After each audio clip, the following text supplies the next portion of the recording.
కష్టం వచ్చినప్పుడు ధర్మం పాటించి ధర్మము వలన నేను గెలుస్తానని ధర్మం కోసం నిలబడిన వాడు ధార్మికుడు తప్ప అన్నీ కలిసి వచ్చేస్తుంటే ధర్మం చేయడం పెద్ద గొప్ప విషయం ఏం కాదు. అన్నీ కలిసి రాలేదు రాముడికి జీవితంలో.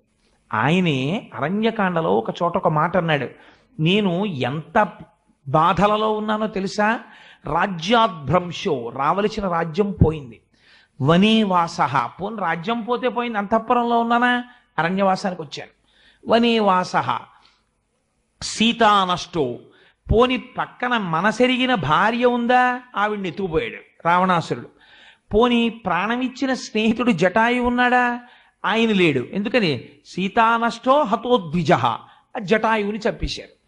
ఈదృశీయం మమావస్థ, నేను ఇటువంటి భయంకరమైన స్థితిలో ఉన్నాను, నిర్దహేదపి పావక, ఇవాళ నేను ఉన్నటువంటి కష్టం ఎటువంటిదంటే